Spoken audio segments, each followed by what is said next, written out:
Welcome to Rural Health Answers, a segment of our podcast, Rural Health Today, for you, our listeners, to ask questions only rural health experts can answer. And Scott, again, I can't thank you enough. And we close our podcast with what's called Rural Health Answers. And we let some of our listeners know that you were going to be on this podcast. And we're just going to ask you one question from our audience. And so, Scott Becker, great to have you back to Rural Health Today. But the question from our listeners is this. Mr. Becker, in the midst of a very noisy world of news and healthcare, how do you ensure that your individual voice is heard and taken seriously? Yeah. No, it's a great question. And I don't have a great answer to it because the world is so noisy and so information overloaded and so forth. But I think if I had to come back to one thing, it's probably ultimately relationship building. Like you're not going to, Twitter is for me an advanced hobby, but I'm not really influencing the world on Twitter. It's just it's just a vast noise world.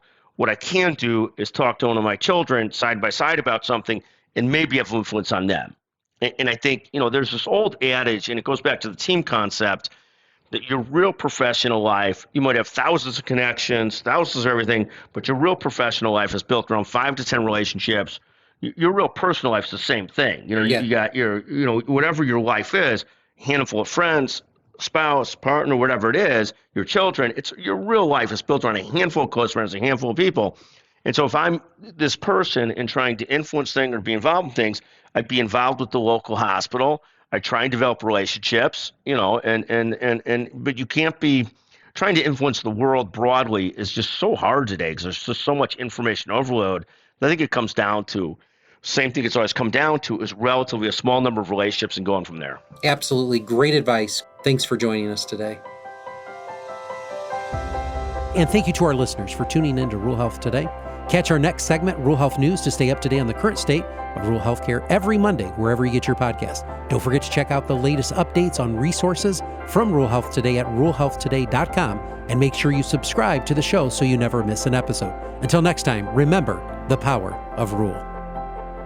Thank you for listening to another episode of Rural Health Today, the podcast where we connect you to what really matters in rural health.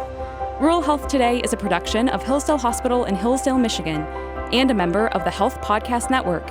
Our host is JJ Hodshire, our producer is Kirsten Newlon, and our audio engineer is Kenji Ulmer. Special thanks to our guests for sharing their expertise on the show, and also to the Hillsdale Hospital marketing team. If you want to submit a question for us to answer on the podcast or learn more about Rural Health Today, visit ruralhealthtoday.com.